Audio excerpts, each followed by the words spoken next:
we continue the journey into the Leningrad Dutch with a game played between two very high top players. White is Korchnoi. Korchnoi Victor, this game was played in 2005, was probably, they say, one of the strongest players to never become world champion. That was candidate many times, and by 2005 he learned, I think, to use chess base, because before he didn't have it and he didn't use it and his results were going down. Once they taught him how to use the computer, oops, this ancient player becomes back to life with a second life, and he becomes really a problem for many top grandmaster of the 2000 period. The black player, Malanjuk, is an expert of the Dutch. He's someone who has played this system very, very often, so he should know everything. And this fight, this game, it's very, very long, 56 moves. So let me start right away, okay? d4, f5, g3, knight f6, bishop g2, g6, knight h3. Clearly, Victor Korchnoi knew what he was doing. When he plays this move, you already know that he wants to go there with a knight, okay? And it's a problem. Black now plays knight c6. Here there is a note that says bishop g7 wouldn't really work and would give white a better position. How does that happen? Let's see it. Knight f4, castle, h4, this was the reason on knight f4, you don't want the knight to be kicked by a possible g5, right? d6, c3, again the function of this bishop g7 is limited once all the pawns are on the black dark squares. c6, queen b3, check. Like I told you, here you see the power of this diagonal when it's weakened by the move f5. d5, h5, g5. Now, what would you play if you were white? Because here there is a move that maybe is not immediately seen by someone that doesn't think in terms of every time they attack you, you attack back. h6, boom. Now if you take, it becomes a mess there, right? So bishop h8, knight d3, these are outposts, g4, bishop f4, and white has definitely a better position. This pawn on h6 is a nightmare for black, and so probably this analysis of a long time ago tells you that bishop g7 wasn't the answer. It was better to put the knight on c6. Now, since it was only 4 moves, let's return back without pausing the video and see again the moves played in the game. So d4, f5, g3, knight f6, bishop g2, g6, knight h3, and here, when you have this system, probably it's better to play this kind of move than our usual d6, c6, okay? Because it's not gonna work. So, knight c6, knight f4, bishop g7, h4, e5. Now you understand why knight c6 was needed. D takes e5, knight takes e5, h5, and here you need to play queen e7. Again, this is the opening. Let's see what else we could play. For example, what if we play c6, which seems a good move. Now, the move I have recommended is knight d2, but what happens, obviously, we want to see, since h5 is there, why doesn't take, right? H take.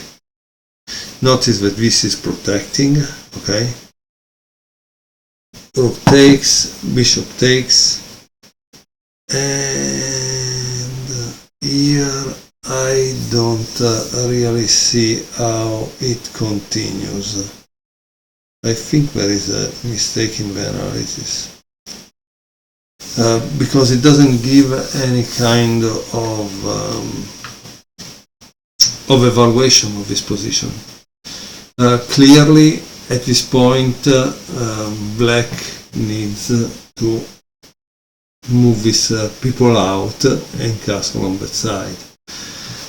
Is it good, bad for black? How do you evaluate this position? Do you like, do you dislike it? I don't know. I will put a little asterisk here and continue to show you the line that was fought after c6. Let me go back. So this was the position white just played h5. It seems in the game queen e7 was played, but c6 is maybe better. Why? Because it gives you a possibility to do this, it gives you a possibility to do this, so you, at this point, you're not castling on that side in the mouth of a lion, you're going to castle on this side. So that's why, right? So after c6, we think the main line is like with knight d2, d5, knight f3, attacking this that is protecting that. So knight f g4, because you want to have a protector no matter what. Knight takes e5, knight takes e5, bishop e3. As you can see, there are not many squares for this bishop because the knight is here. And how does this continue? With this move, knight c4,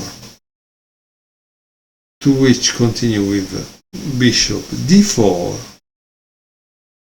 and now there is queen a5 check. Interesting move.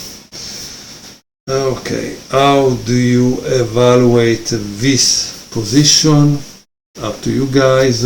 You need to do your own homework. Just keep in mind, and keep in mind, however, that obviously you are going to castle on that side. I honestly think c6 maybe it's a good idea. Maybe it was found after this game. That's why this game is important, because we saw instead queen e7 and probably didn't work well. Okay, so this was the position we were analyzing. In the game, queen e7 was played. Maybe the best move was c6, because it fights for the center and helps to push the d pawn that opens the diagonal for that bishop and allows black to castle on the queen side. But the other idea is also that open this diagonal, so it doesn't give only one square to the queen but more squares to go. So that move wasn't played, and maybe that's why the game ended up in a draw, because maybe this queen e7 is not the best one. knight d2, c6. Notice c6 now, it's a different kind of thing, because the queen has wasted one tempo that could have been used for something else. H takes g6, h takes g6, rook takes h8, bishop takes h8, and knight f3, attacking the defender of the pawn g6. Knight f g4, knight takes e5, knight takes e5, bishop d2, and d5. Now you can see the difference, right?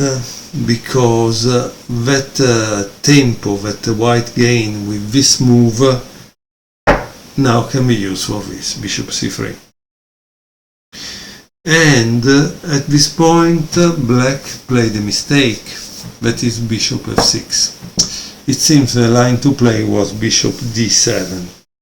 Okay, so bishop d7 was the right move, and I have some analysis that proves it, but I want to see the game a little faster, otherwise we are just having a video of 40 minutes and I don't know if YouTube will let me upload it, because maybe they are starting to get tired of my videos. Bishop f6. So remember, bishop d7 was the move to play in this situation. You can do your own homework. We are at move 15. Doubt that you will remember 15 moves of theory, but I hope so. Okay. How does white react to bishop f6? Very interesting. Boom! Bishop takes d5. And now the move to play is bishop d7. And here we need to pause and see. You need to see and make your own to see why this move is wrong. Okay? So you need to see why that move is wrong. I paused the video myself. So why is this wrong? Because attack, queen d6, boom, queen takes f6, and queen d5 is a move that gives white a decisive advantage. Why is the decisive advantage? Well, as you can see, these are all on the same. This is attacking this, but it's not only that. It's not only that. You see the problem here. We are at move 19.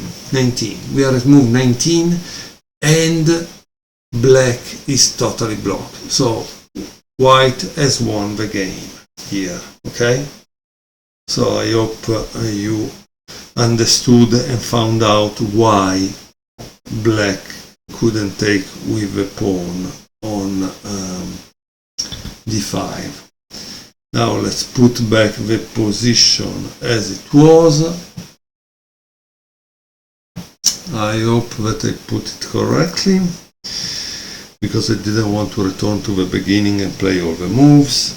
So he played bishop takes d5, he cannot take back because of this, and then black wins the game. Sorry, white wins the game. So the only move was bishop d7. But as you can see, black is one pawn down, right? Why? Because bishop g2, done. Now you can finally castle. Queen c1, obviously you have to take it away from that file. Knight c4, bishop takes f6, queen takes f6, c3, g5, knight d3, bishop e6. So little by little black tries to react and counter attack.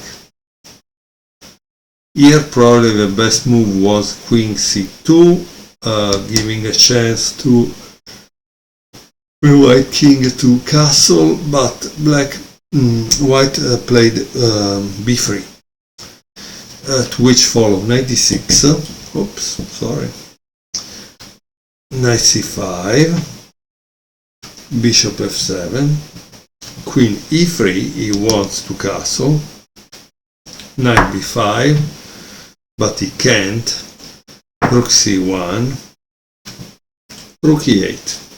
So for that pawn, black gain a kind of initiative and is exploiting in attacking white, because white has the king in the center. Queen d2, rook d8, knight d3. Obviously he was hoping that white plays this and they get a draw by repetition. Knight d3, king b8, c4. White obviously is trying to take away all these weaknesses so he can move on. And knight d4, e3, queen e7 because it's pinned, king f1, now it's not pinned, he can take, knight e6, queen c3, exploiting the fact that the dark square bishop doesn't exist anymore, so he wants to give a check here probably, so king a8, king g1, and the king was able to castle without rook. Bishop h5, exploiting the idea that now white needs in some way to protect these weak squares. White counter-attack on the queen side, f4, and black attacks on the king side. And e5, rook c8 because here there was a problem, g4. As you can see, both sides are fighting very hard with a lot of ideas. Clearly Korchnoi is a fighter. Bishop e8, rook d1, f takes e3, f takes e3, knight f8, attacking this, bishop e4, repositioning the bishop, bishop d7, queen d4, attacking 3 times, bishop e6, and after bishop e6 we have queen d6, queen takes queen, rook takes, king b8, and here we have an interesting move, that is rook d4. Please think a second, because it seems bishop f5 was maybe the move to play. So let's think about it. Let's pause a second the video. So why bishop f5 was good? Because after bishop takes f5, g takes f5, you have 2 pass pawn. They are not connected, but they are pass pawn. So king c7, rook f6, rook e8, knight g4, protecting it, rook e4, rook f7, and here there is 2 possibilities. One is knight d7, the other is king b6. What do you think it happens if you play knight d7? It's rook takes, boom, king takes, knight f6, check. Can you imagine? You need to see this stuff, knight d7, boom, take, knight f6, he won the game. He won the game. So, what happens if you play king b6? Well, also with king b6 you are not totally saved. Why? Because after you play king b6, knight f2 attacks. If you take here, I take the the knight, right? If you go to protect it, I play e4, and that's two connected pass pawn. That's worth a rook once they reach the 6th rank. So this is the story behind this situation. So let's go back a second. Okay, so black just played king b8, and white missed his chance to win the game with bishop f5 and played rook d4. After this, we just watched the rest of the game unfold. It ended in a draw. So after rook d4, rook e8, knight f3, bishop takes g4. It's possible that at this point, we are after move 40. Korchnoi was, however, an old man in 2005, a very old player, maybe already 8 years old, so maybe he was tired. That's the thing. Knight takes g5, and this is the problem when you play with younger players, because if you're old, your energy at a certain point gives up and you make a mistake. Bishop c8, king f2, king c7, c5, knight d7, bishop f5, knight e5, bishop takes e8, king takes e8, knight e4, rook f8, king e2, rook h8, knight f2, king c7, rook e4, rook h5, e3, b6, and here obviously you need to ask yourself how the game will go if you take. Probably is still a draw, but do the analysis please. King f1, bishop takes e5, sorry, not bishop, b takes e5, b takes e5, knight d7, and rook a4, and the game is a draw. Why it's a draw? Because after knight takes e5, tack, tack, and so what do you do? Notice this kind of endgame, they have equal material in a sense. So once you lose the pawns, it's kind of over, right? You exchange the pawns, you both have the same material. In any case, this was a draw.